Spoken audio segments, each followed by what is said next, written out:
Good afternoon, everyone. My name is Whitney Stoll. I'm your DC Post President, and welcome to our first Friday webinar. Thank you for joining us here today for the CMMC Going Live Implications for All Contractors with our presenter, Derek Kernis from Athon Security. Joined by me is Samantha Long and Bree Beal, who are behind the scenes monitoring our webinar today, and we'll also be monitoring the chat. So we have nearly 200 registered participants from all over the world ready to learn today's first Friday webinar. So please join me in welcoming our guest presenter. Derek will be discuss the updates to CMMC and will help break down what it takes to be compliant, as well as what to expect when going through an assessment. It's a great topic for those who need to know the implications of CMMC assessment process and the timeline for required implementation when working with the Department of Defense and other government agencies. But first, I'd like to welcome you all to our first Friday webinar series, which is provided to you through SAME's commitment to offering the AEC community effective training, development, and networking programs. The DC Post is helping sustain the future of the profession with these monthly education-focused sessions to deliver topical and relevant content to our industry. So thank you for all joining us here for this program. So feel free to use the chat, introduce yourself, share your LinkedIn profile and contact information to everyone throughout the presentation. Ask questions so we can address them during the Q&A portion at the end. Also, for those using the WebEx application, you have the option to save the chat at any time by going up the file down to save chat.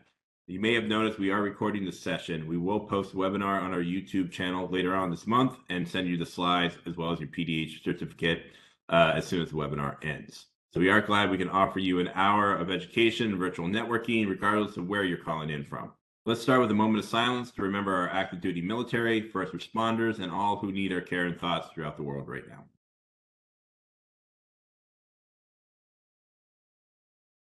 Thank you. If you would, please join me in the Pledge of Allegiance. I pledge allegiance to the flag of the United States of America and to the republic for which it stands, one nation, under God, indivisible, with liberty and justice for all. I would like to take a moment to thank our DC Post First Friday sponsors, Fox Rothschild, KCCT, and Parsons Corporation. So we truly appreciate your support, and we are grateful for your generosity by making this webinar series possible. Your support helps us meet our society's goals, including providing educational content for our members, industry and government engagement, building resilient communities, connecting our future leaders through our student and young member groups, enriching the STEM pipeline, and preparing our military and veterans for life after service. If you're not already a DC Post sponsor and would like to support our post with annual sponsorship, we'd love to add your name to the slide for future programs and events this year. Annual Platinum sponsors and First Friday sponsors help support this webinar event with free registration for SAME members and full-time students. So please visit our website for more information about sponsorship levels and how you can give back to the SAME community through your DC Post sponsorship. Now it's time for the main program. Please note this program will provide one professional development hour from the DC Post. So look for an email with subject line document delivery from SAME DC and Eventbrite with a copy of our program slides, your PDH certificate, and a list of opt-in attendees who pre-registered for this session. So we are recording this webinar and we will post it on our website later on. So I'm not going to read the learning objectives on this slide since most of you saw them when you registered. Instead, I'm going to introduce Derek in just a moment. While I do the introductions, if you haven't done so already, please use the chat to introduce yourself, share contact information, where you're calling in from. This is your webinar series to help you learn about the special topic, as well as help you expand your business network during the program. Share comments and ask questions for our presenter. If there's a particular slide you want to talk about, add those details in your chat question. We'll answer the questions from the chat at the end of the program. And don't forget to save the chat before you exit. And now let me introduce our presenter, Derek. So Derek Kernis is the CEO at Athon Security and a certified CMMC assessor and implementer. Derek leads a team of cybersecurity professionals, helping federal contractors build and strengthen their cybersecurity programs to meet key standards, including DFARS and CMMC Level 2. With extensive experience, he has successfully guided teams through flawless CMMC Level 2 assessments. Derek holds multiple certifications, including the CISSP, CCSP, and CMMC Certified Professional Assessor, as well as an MBA from William & Mary. So please join me in welcoming First Friday speaker, Derek Kernis. So Derek, I'm going to turn the program over to you, and it's all you. Thank you, Whitney. So today I'm going to cover CMMC and it going live and the implication for all contractors. There is a significant amount of information to cover today, so I'm going to be moving pretty quickly through it. Hopefully don't sound too much like an auctioneer. And I make sure I leave time at the end for Q&A. So today, for the agenda, we're quickly going to go over why is CMMC here, a little bit of background on it to help understand the implementation of it. And then we're going to cover the clauses that are related to CMMC and how they directly align to the CMMC program to help the community better understand the regulatory requirements that are behind the CMMC controls. Then we're going to talk about the program itself. So keeping in mind that CMMC is actually a program to verify existing requirements that we're going to cover. Again, that's the FAR and the DFARS clause. And we're going to talk about the regulations associated with the programs because there's actually two. There's one additional one beyond what's going to be enforceable in 10 days. Then we'll talk about going through an assessment. So I'm going to give you the perspective from both sides of the street. I've been fortunate enough to help contractors on the consultant and systems engineer side, guiding them through to earn perfect scores in voluntary CMMC assessments. But I've also been on the other side of the street. I've actually been an assessor in a voluntary CMMC assessment. So I can give you some perspectives on what it's like going through it and how to best prepare for it. Then we're also talking about managing compliance costs. That's always a concern with this requirement, especially with cybersecurity compliance requirements becoming more mainstream and more visible. It's a new cost to a lot of organizations. So we want to talk about how are we going to best manage those? What's the most effective way to do that?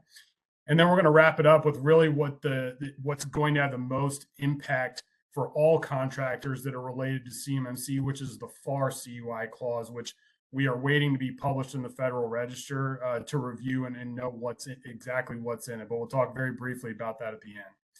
So CMMC is in place primarily because directly in the CMMC rule, the legal authority for CMMC comes it says it in the rule. It's from section 1648 of the 2020 NDAA, where the Secretary of Defense said that DoD needs to develop a consistent, comprehensive framework for the DIB. The key word there is consistent because the OIG found in an audit in 2019 that less than 1% of contractors were implementing the existing cybersecurity requirements, and it was causing a massive data leak, as well as having severe economic implications for the United States.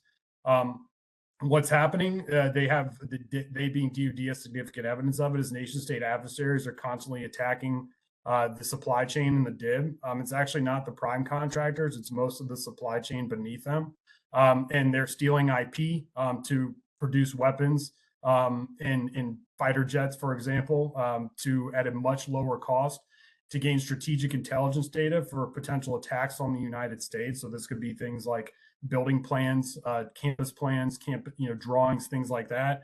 Also disrupting critical infrastructure. Some of the attacks directly referenced in the CMMC program are things like the Colonial Pipeline attack, Solar Winds attack, and all the attacks we've seen on water plants in the United States.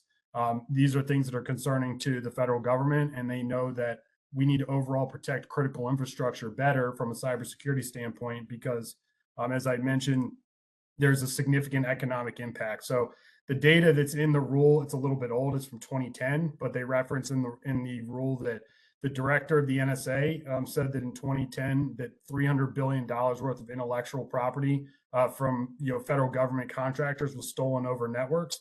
So you can imagine 15 years later, that number's probably gone up significantly, especially because we have changed the way that we work so drastically over the past 15 years. We're using internet services a lot more, working remotely, which provides a greater exposure to these kinds of threats. So ultimately, what DoD said is the issue was consistency. So the report specifically said they were not consistently implementing the framework, because the framework is NIST 800-171. That's actually been in place for 8 years. So they needed a way to verify the implementation of those security controls in the FAR, and more specifically in the DFARS requirement that we'll cover in a moment. However, DoD makes it very well known they don't have the capacity to conduct these verifications or really assessments. So they have an assessment arm within inside of DCMA. It's called the Defense Industrial Base Cybersecurity Assessment Center, DIBCAC for short. They don't have the bandwidth to assess 220,000 contractors. So ultimately, they're expecting about 80,000 contractors to have level 2 certification requirements. But we'll talk a little bit about the revision of the program, where it started with CMMC 1.0. Some of you may remember there used to be 5 levels. There are now 3. So the DoD even adjusted the program a little bit to lighten the load on the ecosystem that exists. So there's no level 1 certification anymore. But DoD still doesn't have the bandwidth to verify the implementation of 80,000 contractors. So the CMMC program was developed in order to develop an ecosystem to go out in the community and assess the defense industrial base against these requirements. So those requirements do stem from existing regulations that have been in place for 8 and 9 years. So the first one, this FAR regulation, is FAR 52-204-21, is basic safeguarding covered contractor information systems, that has 15 controls that are from the framework NIST 800-171. This was finalized in 2015, and it has 15. I put 15 in quotations. You'll see why in a few minutes. But these are required for federal contract information. Then the additional clause that was finalized in 2016 is the one that you may have heard of more regularly, which is DFARS 252.204-7012. It's commonly referred to as the DFARS 7012 clause. It has multiple paragraphs. I think it's A through M. So there's, you do that math, but there are many paragraphs in there about the regulations for safeguarding CUI on other than federal systems, on non-federal systems, actually the language. So I put a couple of the key points in here that are related to CMMC. What it says in paragraph B of that clause is contractors have to implement the version of NIST 800-171 at the time of solicitation. Now, the current version of NIST 800-171 is actually revision 3. DoD issued a class deviation earlier this year that is allowing the DIB to stay on Rev 2 because of the CMMC program. So one thing that contractors do need to keep in mind with CMMC is that it's a living model. They will be modifying it and adjusting it. The CMMC program itself actually says NIST 800-171 Rev 2 in the regulation. So it calls it out explicitly. Apparently that's something the White House wanted. So that class deviation exists, but at some point in the future, it will move to revision 3. My estimate, probably 3-4 years down the road. But there are more requirements in Rev 3 than there are in Rev 2. So contractors have to be aware that don't delay, because we'll talk about the competitive advantages here, and also just the contractual needs for even existing contracts potentially. But there will be changes made, so contractors need to stay abreast of what those are. The next one is that contractors, basically paragraph C through G of that clause, have incident reporting requirements and enabling investigation of incidents when DoD decides to investigate, and all the requirements around that. So contractors have to make sure that they retain information for a certain period of time, as well as make it available to DoD should they request it. Now, where there can be some significant challenges, especially for small businesses, is using the cloud is very cost effective in most instances. But the DFARS regulation explicitly says that if contractors are using cloud service providers, that they have to be meeting the FedRAMP moderate baseline. So what that means is that the cloud service provider and the cloud service offering has to either be FedRAMP moderate authorized or FedRAMP high authorized, meaning to say like certification. The term they use is authorized. Or they have to be equivalent. Now, DoD came out with a memo. I think it was released at the beginning of 2024 or late 2023. Can't remember exactly. But the equivalent requirement is significantly higher than being authorized.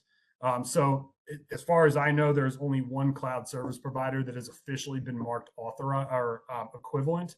So most cases, contractors should be looking in the FedRAMP marketplace for cloud service offerings that meet that first requirement. However, there's an additional consideration here that those cloud service providers also have to be meeting those incident reporting requirements because of the CUIs being handled on their system, and their system is part of the incident. They need to be able to meet those requirements. This is where most cloud service providers fall apart. So I'll tell the SAME community will connect with this, that there is a product that's commonly used and promoted within the AEC community, where there's a cloud service offering that's very popular.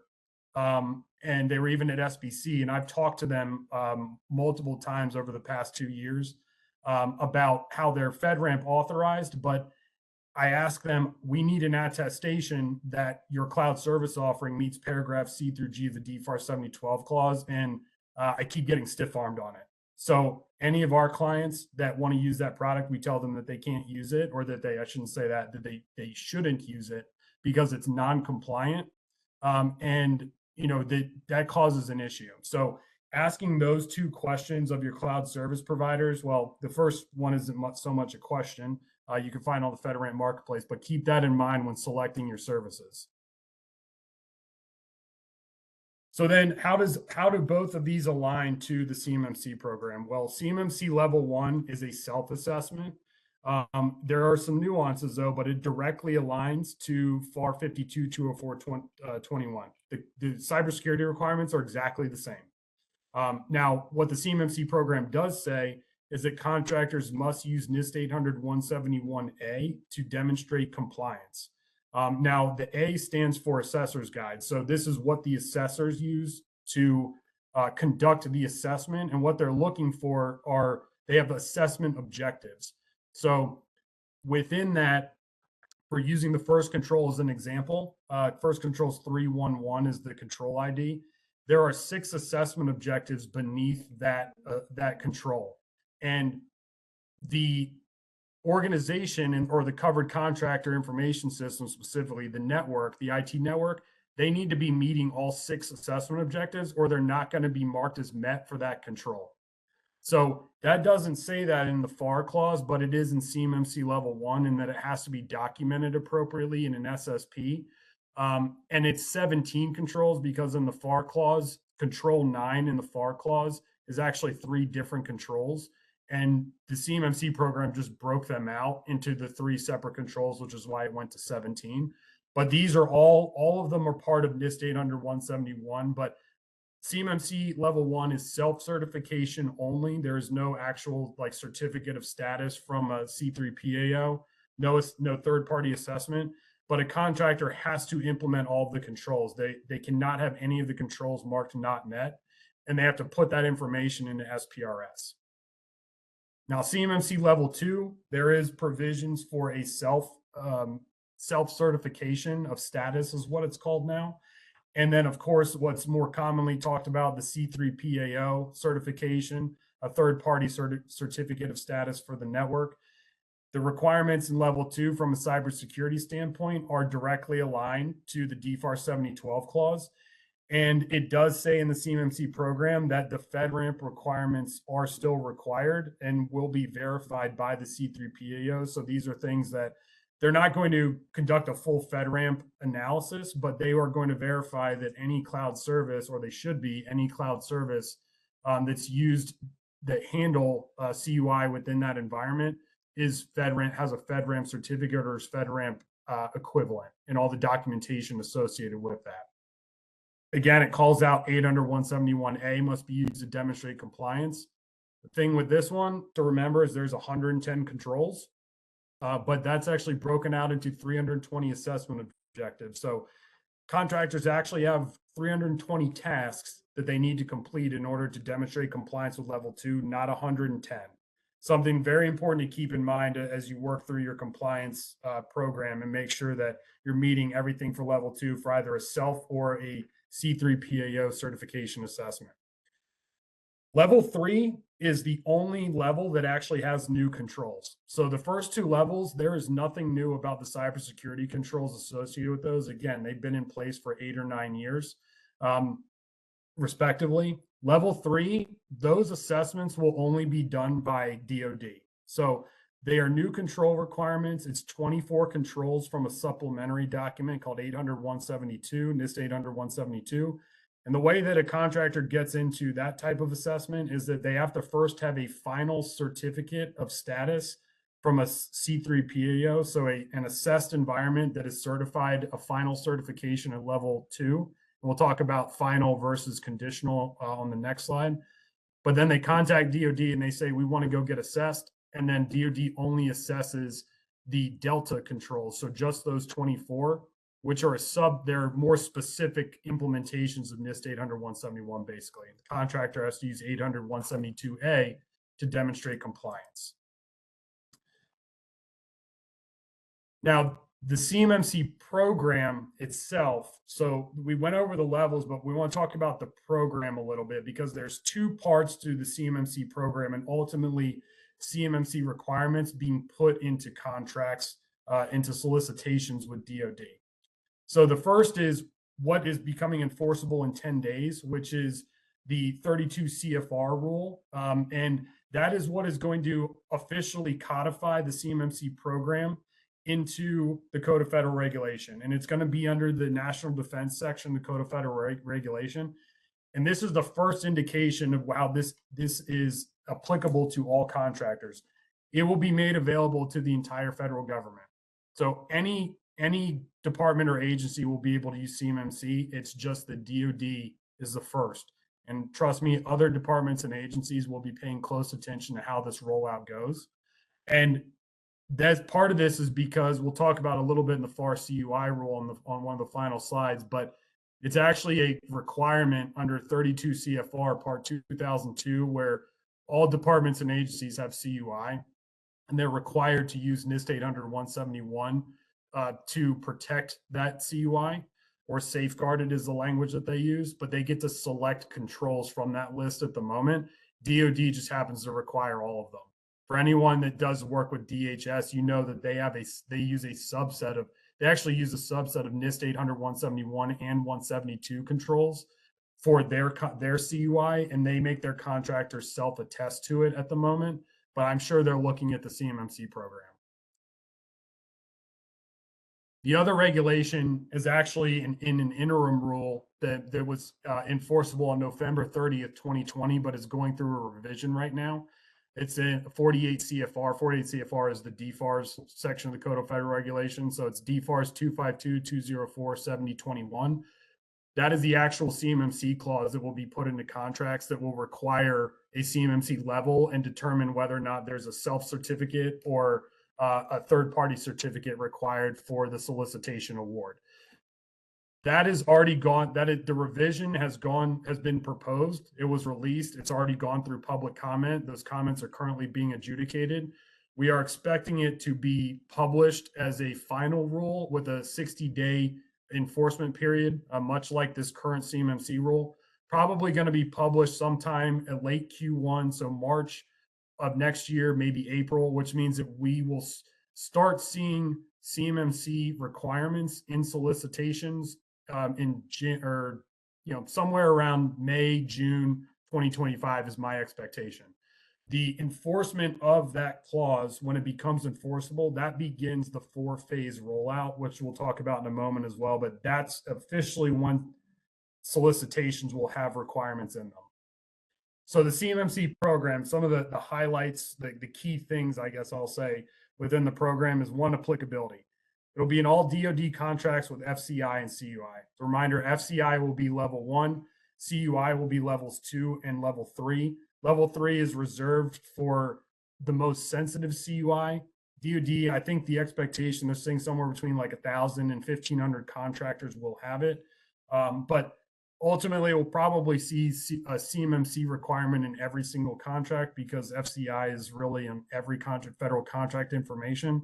So all defense contractors should be focusing on that level 1 requirement at a minimum. Program managers will get to decide the CMMC level. So they'll do their own risk assessment. They'll determine whether CUI is on, within that program or not. And then specifically for level 2, they will decide whether a self certificate of status or a third party certificate of status is needed. And then they will put it in the solicitation. Now, of course, there can be some influence potentially here, looking at RFIs and soliciting. What I would expect is organizations that have a certificate, once certificates can go into solicitations, they'll probably argue to have a certificate, right? It's going to be a differentiating factor. But just keep in mind that is going, you can influence an RFI, but the program manager ultimately makes a decision. DoD does have the authority to waive the requirements, but they will not be doing it by request. They do it on their own risk assessment. This is 100% my opinion. This will likely only happen if there is a very specific product or service that the DoD needs in a program that a select few contractors offer, and none of those contractors are certified or are in a position to meet those requirements. I think that's going to be very rare. Also, my understanding is that the approval process for these waivers is insane, and there's only like 4 or 6 people in the DoD that are authorized to approve the waiver. So it getting to their level is highly unlikely. Contractors should not bank on a waiver being applied for most programs. Also, again, a 3-year phased rollout. So the first year, what contractors should be really focusing on right now are the first 2 years. When that 7021 clause becomes enforceable, that 3-year phased rollout begins. So phase 1, the first year of the rollout, it's a 4-phase rollout.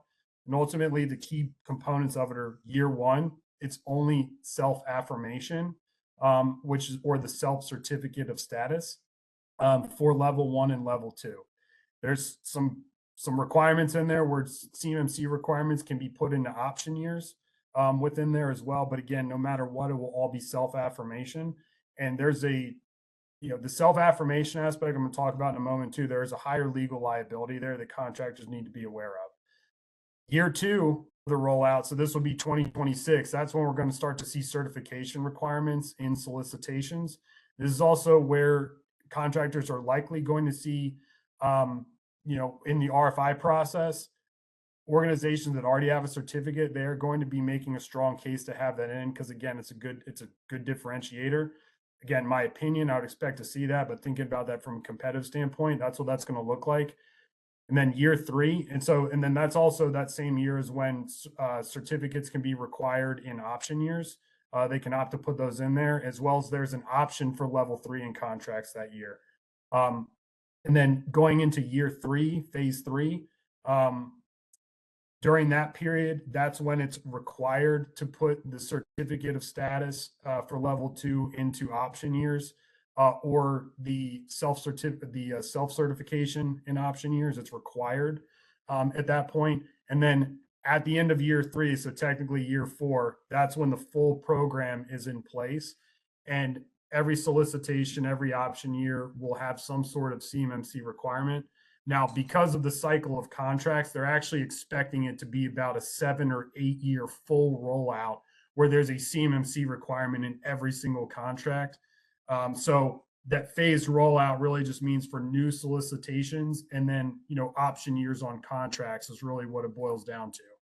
So, there's potential that you're just kind of ballparking it that year 2, there could be a solicitation that's CUI that doesn't have a requirement on it for CMMC, but that's a 5-year contract. And then at the end of that 5 years, because the program's fully rolled out, year 7 is then a CMMC contract is put in there, year 7 from the initial implementation CMMC program. That's kind of how that math works. So the program elements, the standards acceptance, these are the key elements of the program. So keeping in mind, it's a program. That was actually what was causing the huge delay in CMMC, was they had to really look at how are we implementing this, and we're trying to balance between DoD's needs of safeguarding information, but also making it viable where one, the contracting community can do it to a certain extent, as well as making sure that they were lightening the load as best they can on small businesses. And this is what they came up with. One is standard acceptance. Any organization that went through a DIBCAC high assessment within the last 3 years, if they earned a perfect 110 score on that assessment, they will automatically get a level 2 certification when the program becomes enforceable on December 16th, and it will be valid from the day that their assessment occurred and that they got their score. So if they got it on December 6, 2023, then that certificate on December 16th would be valid from December 6, 2023 to December 6th of 2026. It's a 3-year, they're keeping the 3-year certification. There's no grandfather or grace period in there. It's the same thing for the voluntary CMMC assessment program. So the DIBCAC high is like DIBCAC contacted a contractor, said, we're assessing you, right? The JSVA program is similar, but a little bit different. Contractors could volunteer, and the contractors that volunteered, they got assessed by a CMMC assessor. It was kind of DoD assessing the ecosystem. And there was actually, DoD was in the room for all of these. Any contractor that earned a perfect 110 before the implementation of the CMMC program on December 16th, they also get a level 2 certification. So that helps lighten the load a little bit. There aren't a ton of contracts went through it, but lighten it a little bit. The scoping is also different of the network. There's 2 additional categorizations of assets in CMMC as opposed to 800-171. There's also plans of action and milestones allowed within the CMMC program now, not for level 1, but for levels 2 and 3.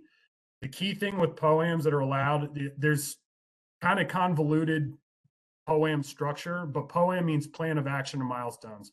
There can be some controls that are marked not met, where a contractor, if they're not 100% compliant in the CMMC program, they can get what's called a conditional certificate of status.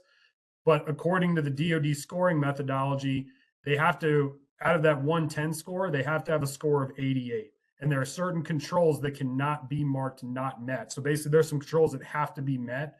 And if any of those controls are marked not met, then they don't get a conditional certificate of status, because DoD has deemed these to be so important that they can't be on the not met list. And they have to be closed within 6 months to get a final certificate of status. And if they're not, then DoD has the right to get standard contractual remedies, is the language in the regulation. There's also affirmations now instead of self-attestation. They changed the legal language. So it's affirmations, and this has to occur for level 1. It occurs every year. The affirmation also occurs every year, even for level 2 and 3, even though it's a 3-year certification. The affirming official in the organization has to attest. Well, the language used to be self-attest, but now they affirm every year that they're continuing to meet the requirements. And that's stronger legal language because, should put a different bullet point in there. I'll tell you in a minute. The DFARS, so the other one is the DFARS clause 7020, which is already enforceable, has been enforceable for 3 years.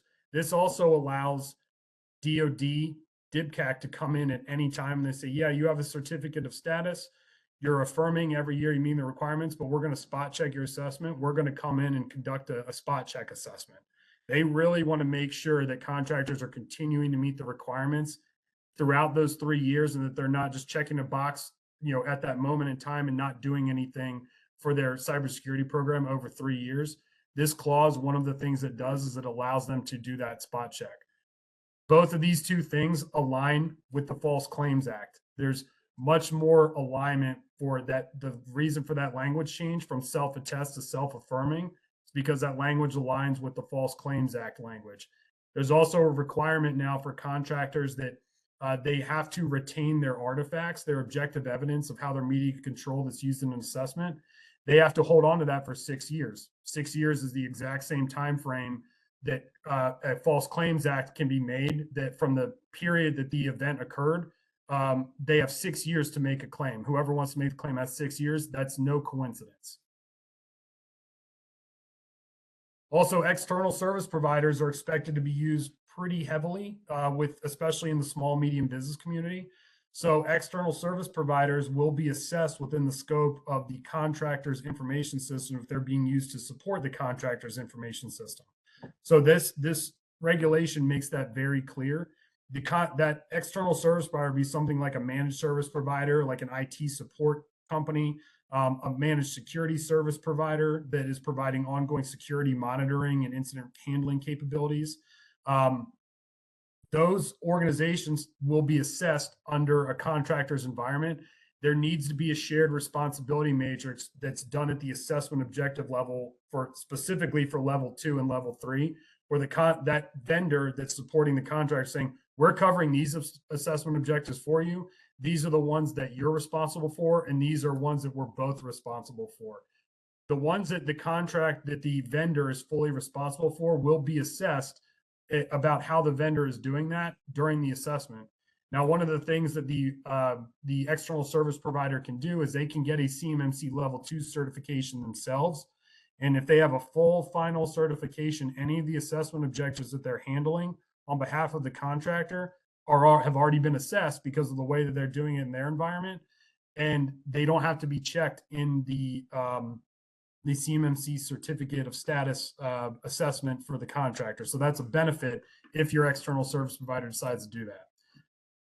This isn't a new requirement, but there is flow down where contractors have to flow this requirement down to their subs. So primes, the key thing to remember here is if a prime has a requirement to have a third-party certificate, if they're flowing CUI down to their supply chain, all of them have to have a certificate of status. The prime can't say, well, you can just do self-certification. They have to match the level that the prime has. Now, on the flip side, if the prime has a contract where it's a self-certificate, they can still require their subs to have a certificate of status from a third party. So this is something you want to talk to your primes about. I expect this to happen because it's a risk mitigation, because ultimately the primes are liable for their supply chain and there's a lot of legal liability there. The other thing that's something to pay attention to is that all of the things that I'm talking about the rollout are related to prime contracts, the contract between the government and that first tier contractor, right? The subcontracts are private market contracts. The government, even in the CMMC rule, says that they are not going to get involved in that. It is possible that primes could require their subcontractors and their supply chain to get certified even before they have certification requirements in their contracts, because it's their decision. So it's just something to pay attention to about what the primes are doing. The other thing that it lays out is the CMMC ecosystem. Talk about a couple of these. It's a cyber accreditation. The cyber accreditation body is the accreditation body. They run the ecosystem. Your certified third-party assessment organizations or C3POs, and then we have the certified CMMC assessors. It outlines all the requirements for these players, and there are a few more roles within the ecosystem, but I bring these three up because everyone needs to be aware ultimately that there's a shortage of C3PAOs and certified assessors, which is causing a little bit of a bottleneck in the ecosystem right now. I can tell you that the C3PAOs Aethon Security is not a C3PAO, even though I'm an assessor. When I was doing assessments, I was subcontracting with other assessors. The ones that I socialize with, all of them are booked out until at least July of 2025 for their certification assessments. I'm sure there are others that are maybe not booked out like that. I don't talk to all of them, but I think there's only about 60 C3PAOs right now. There's about 300 assessors. Now, there are additional requirements above and beyond just being certified to do an assessment that a lot of the certified assessors have put in their application to verify their experience. And we're waiting to hear back from them. Some of them are starting to hear back, but I'm not even sure that all 300 are going to be authorized to conduct assessments at the beginning of this, because they may not meet the experience requirements. And there's actually additional certification requirements beyond just having the CMMC certified assessor. So there's going to be a little bit of a bottleneck, which is why it's really important to be prepared to go through the assessment experience very smoothly. This is going to help you because it's going to help you first and foremost get in line, because the assessors they're not going to conduct an assessment if an organization isn't ready. But also being as organized as possible is going to help the contractor have a very smooth assessment experience. So the first thing is documentation is by far the most important aspect of this assessment experience. Writing the system security plan, which is the Bible of the assessment, it's the whole thing that the assessor goes off of. Writing it to the 320 assessment objectives is extremely important. So I'm actually on site right now with a client that we got connected with who did not earn a perfect score on their JSVA, and we're working very diligently to get them to that point before December 16th. And in our check-in meeting this morning, the main POC for the client made a comment to me. He said, Derek, he said, if we knew what we know now, it would have been so much better for us to have built our program and our information systems around these 320 assessment objectives, because we were doing it the other way around. We were just looking at the controls, and we didn't focus on writing the SSP in alignment with how we built it out. We built it out and then tried to fit it in. I said, that is a perfect story. Can I tell that today? And he said, sure. Because that is exactly how contracts should be looking at this. This is the guide and it's the Bible. And we need to try to make sure we're writing to it and implementing our program to those requirements, because we need to make sure that we check those boxes. Make sure that there's a scoping statement, a data flow diagram, and a network diagram. These are all required in the CMMC program, as well as in NIST 800 171.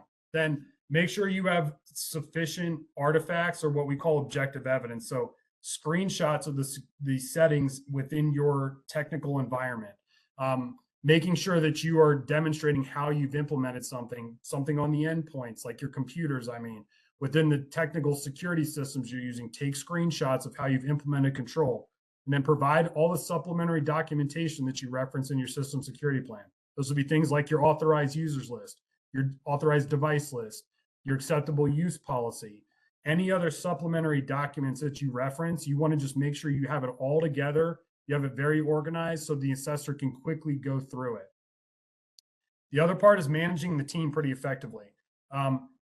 Make sure the right people are available. I was conducting an assessment where the contractor was using a vendor, and the vendor brought in somebody who was junior, and it was very clear that they didn't understand the right requirements. And I think it was because the vendor was stretched a little thin. But I was asking some questions that, they didn't know the answer to, and they were getting a little frustrated because the architecture that was being used for the network had already passed other JSVAs. But that really wasn't the point. Is that I have to assess to make sure that, one, the right evidence and information is being displayed, but also that the vendor or the contractor on the other side of the street, or the vendors they're using, understand how it's implemented themselves, and the individual couldn't answer the question. Now, the next day they brought in a more senior person who made the rest of the assessment experience go much smoother. But that goes to making sure that everybody's fully prepared. Everybody knows what they need to talk about.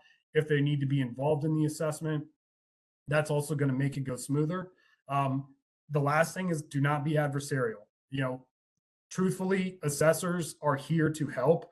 We want the supply chain to continue to operate. We just know that it also needs to be secure, and the assessment community is very passionate about these cybersecurity requirements and making sure our supply chain is secure.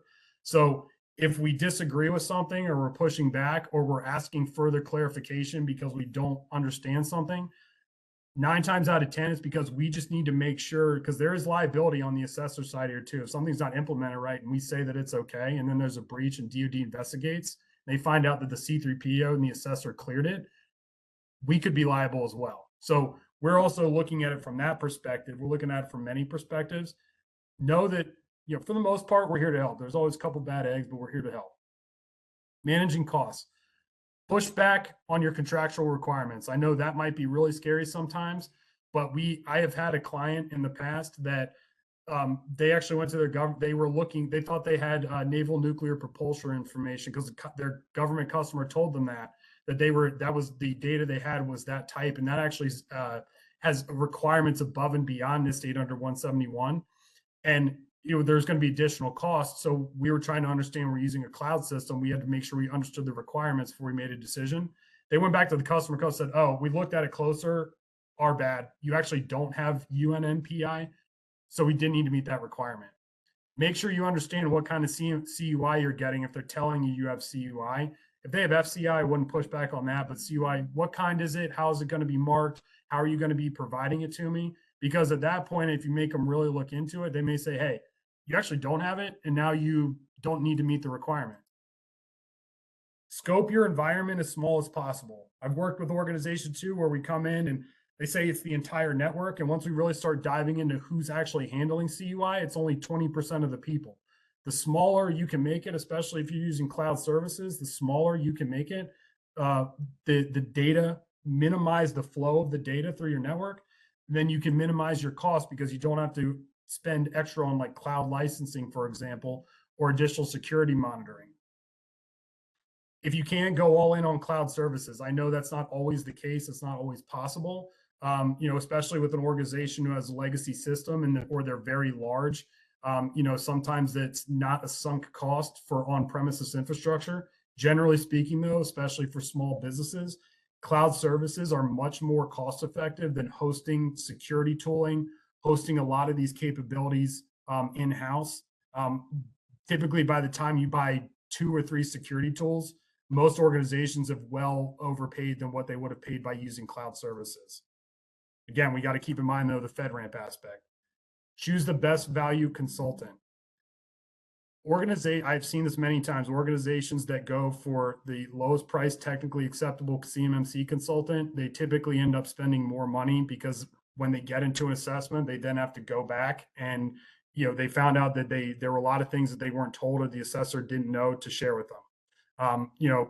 Cost is always a consideration, and I get that, but what I've seen many, many times over is really just interview your consultant, get a feel for how you feel they understand the requirements. Use this webinar today, ask them some of the questions about the regulatory things that I've covered today, make some notes about it, and just gauge it, because there are different types of consultants too. You may have an organization that's internal IT and cybersecurity support people, and you just need a true consultant. There are other organizations that only do systems engineering and they do security monitoring. Maybe their organization only write documentation. Now there are organizations that do all of that combined. Know what kind of consultant you need, and you can go to the CMMC marketplace. The Cyber AB marketplace, and look for different consultants that have an RPO. I'll be candid with you. I'm not a fan of the RP status, so I'd be looking for CMMC certified professionals or CMMC certified assessors that do consulting and systems engineering. You can find those in the Cyber AB marketplace on cyberab.org. Last thing is interview C3PAO. There are C3PAOs out there that have a very narrow mind on how controls are implemented. Make sure that you're not selecting one of those. This requirement, I'll say one of the things that was the most frustrating to me when I first got involved with State Under 171 in 2019, webinars held where I go to conferences and they'd be like, for 8 hours, I listen and talk about the controls, and the gist of it was implemented however you want. And it was not helpful at all. I was so frustrated, but once we really started diving into it, networking, talking with experienced people, started to realize that there's a lot of ways that we have Rails, but there's a lot of ways that we can implement the controls themselves. And it's flexible. And as I started to have fun with it, actually, but there are assessors out there where they're very specific. No, this is the way you have to do it. That's not what their job is. Their job is to verify that the implementation meets the intent of the assessment objective and of the control.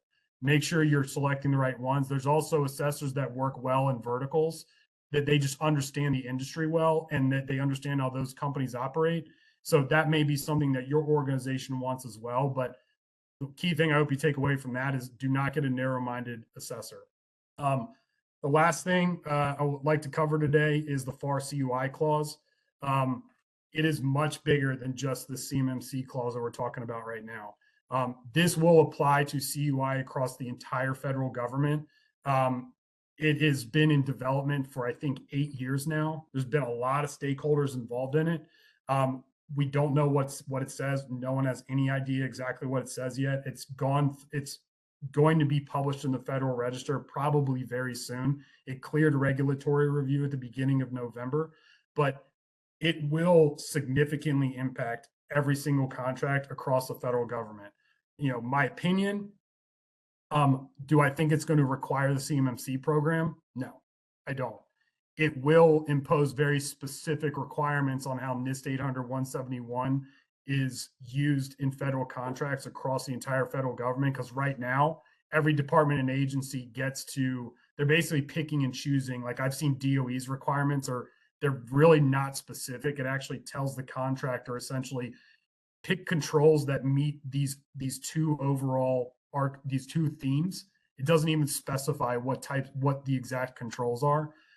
I did a webinar on First Friday for VA, or on the VA requirements about 2 years ago. VA didn't even use NIST 800-171. So they weren't even meeting the requirements in 32 CFR Part 2002. Now they've since gone back and realized they made a mistake, and I saw an RFP to revise it. But that's the idea here, is that it's going to become more standardized, and we will see it over the next few years. 800-171 requirements across the federal government. Remember, they're not new. The CMMC program does have nuances that vary from the current requirements that are contractual. There are 2 regulations for the CMMC program. So really what we're looking at is, starting in 10 days, organizations can get assessed. Next summer, it's going to be in contracts. Right to NIST 800-171A, push back and scope diligently on your CUI requirements. Do not delay. The requirements for certification may arrive sooner, especially if you're a subcontractor. I know I went a little bit over there, Whitney. Appreciate you being patient with me. And thank you all for your time today. Great. No, hey, Derek, you did a great job. So no problem at all. But thank you again for it. It's a lot to take in on this, and covering it in 45 minutes is not easy. So thank you. So we have a few minutes for questions. So if anybody has any questions, feel free to enter it into the chat, and we're happy to cover it. But why don't we just dive right in? Vic has a few questions here. So can MS-365 commercial be used for CMMC level 2 with CUI data being stored on Ignite, or is MS-365 GCC mandatory for level 2? I'm not familiar with the Ignite platform. I'm guessing that's something to handle CUI, like store it or transmit it through email, like something like Kiteworks or Prevail. Microsoft 365 commercial itself is not compliant with the DFAR 7012 requirements. There's a really good blog from an individual named Richard Wakeman. You Google Richard Wakeman CMMC blog Microsoft, you'll pull it up, and the Microsoft commercial platform is actually not even FedRAMP anymore. Right off the bat, it doesn't meet that requirement. But even when it was under the FedRAMP ATO, it couldn't meet paragraph C through G because of the way that environment is designed. So it's non-compliant from a regulatory standpoint. Got it. And then he also, another good question, with the new administration coming in, do you anticipate any changes to the rules? Are you getting relaxed, or any change to the implementation timeline? I do not. This was actually introduced under this administration in 2019, and this administration is very passionate about making sure that the supply chain is implementing cybersecurity requirements. So I don't think there will be any effect on the rollout or the implementation. Excellent. After I receive a certification of status for level 2, do I need to do anything else before the next assessment in 3 years? Yes. So this is something that I've found to be a common misconception in the contracting community, is that this is not a one and done. There are controls within NIST 800-171 where there are not only continuous technical, like cybersecurity monitoring requirements. Contractors also have to continually verify that they're implementing the controls as they have documented and been certified at. So there's maintenance requirements, both technically and physically, that's inherently part of the way that 800-171 was written. And so there's security, like cybersecurity monitoring, bad actors, we've identified incidents, we've responded to incidents. There's a lot of reporting that has to happen related to that. But if I could talk about the compliance monitoring for one moment, where we go back to the legal liability, the control IDs are 312.1 and 312.3, if anyone's ever interested in looking at them. But basically, contractors have to continually verify that they're implementing the requirements as they have documented and been certified at, and then verify that they're implementing them in the way that they did that. So there's a little bit of a nuance there, but essentially, if I were the affirming official in an organization, doing that fully and properly every year, which the CMMC program says that anything that the contractor determines a period in which they do something, it could be no longer than annually. They can't do it every 2 years or 3 years. It's got to be at a minimum. It's got to be annual, or maximum, I should say. I would not want to self-affirm if I did not have a full report that says, yes, we're still doing this. And that's what 312.1 and 312.3 does. Great. And then, so what are some of the organizational impact will be on becoming compliant with the CMMC requirements? So it's going to depend on where the organization is in their journey. I've worked with some organizations that, they were actually doing everything that they needed to be doing from a technical standpoint. And it was just, we came in and it was adjusting documentation and maybe a couple of actual processes within the organization, but technically they were already there. So there really wasn't a big adjustment. We've come into organizations where they're starting from scratch, and it's a big lift where we're not only are we changing the way that they operate in some way, because they're going to have to do things a little bit differently in the way that they operate on their technology, but we also, to the question earlier, they're a Microsoft 365 commercial, and they don't want to use a product like Prevail or Kiteworks or some other kind of what I'll call bolt-on product. And they're like, hey, we want to go to Microsoft GCC or GCCI. Well, we're shifting the entire company into that environment. And that can be a strain on the organization depending on the size of the organization, but also, how good the contractor or the vendor is that's helping them do that. Got it. Okay. Derek's more than happy to stay a few minutes over. I have a couple of SAME questions and events that we have coming up. So I just want to be able to wrap that up before 1 o'clock. But thank you again, Derek, for a great session. And thank you everyone for participating in today's session. Definitely appreciate your time here today. We had a lot of interest from our participants, so thank you all again. But before we wrap up our program here today, I'd like to share with you some upcoming events that we do have planned. So please mark your calendar for some of our upcoming local post events, as well as some of the SAME national events. Our next webinar is through the DC Post partnership with George Washington University on Wednesday, December 18th. Join experts from the GW Environmental and Energy Management Institute Security and Sustainability, who will discuss the experiences of the federal environmental officials who successfully navigated the challenges of the first Trump administration. Despite the emphasis on deregulation, these leaders found creative ways to keep their energy, environmental, and climate programs operational. This webinar is free through our SAME and GW partnership. So you can register today to get the recording if you can't attend the live session. This is part of our renewed partnership with GW, which we will be sharing more of these opportunities to learn from these experts through the EEMI programs through 2025. Our next First Friday webinar will actually be held on the second Friday in January, which is January 10th. Please join us as we explore Power on the Move, the promise of mobile nuclear technology, presented by Chris Pearson from Mobile Nuclear Energy. We'll learn more about smart, small modular reactors and what to expect when using this new advanced and specialized technology to power facilities and cities in both federal and private industries.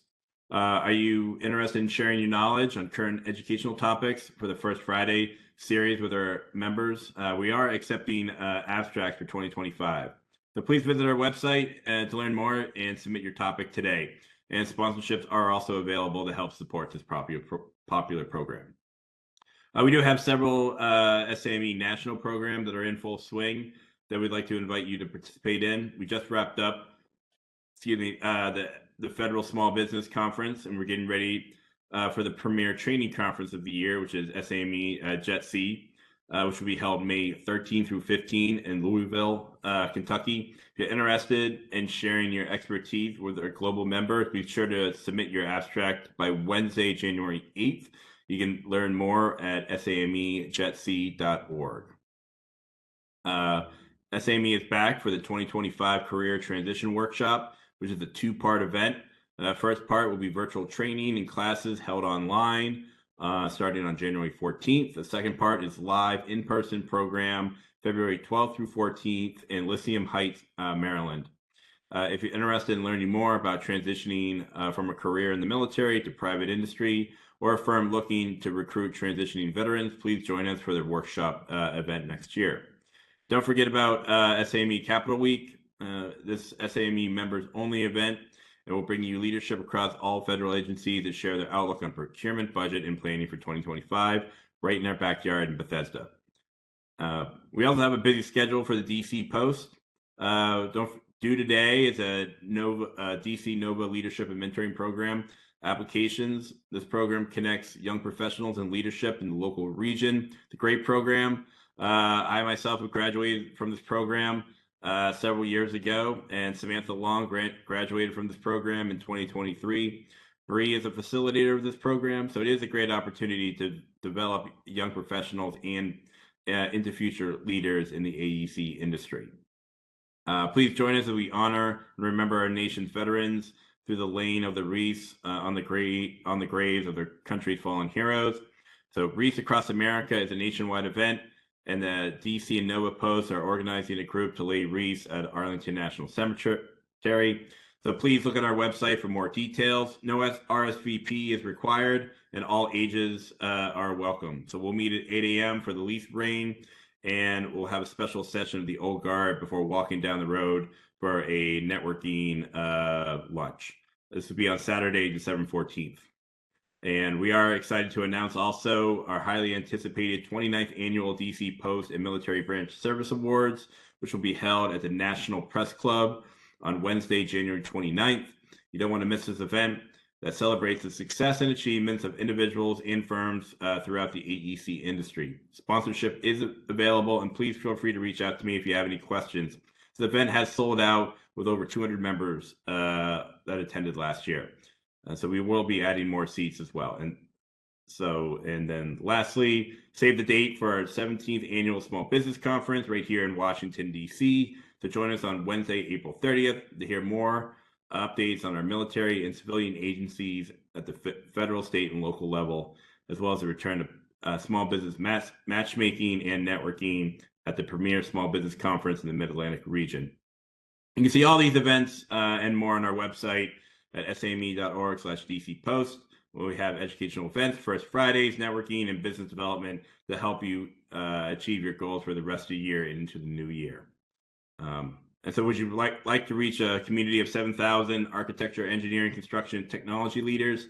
The DC Post annual sponsorship, you have the opportunity to leverage all of our networks and showcase your firm with visibility, international recognition you won't get anywhere else. So support us with an annual sponsorship, program sponsorship, just like this First Friday series or at individual events throughout the year, like our upcoming awards program at the National Press Club. Check all the benefits out today and reach out to our sponsorship chair if you'd like to support our community today. So on behalf of Derek Kernis and the DC Post, thank you very much for joining us here today. Be sure to be on the lookout for document delivery with your PDH certificate, opt-in list of registered participants, and we'll post a recording on our website later on this month. So thank you all on behalf of myself, Bree Beal, and Samantha Long. Have a great weekend and holiday season. We look forward to seeing you at our next event. So thank you.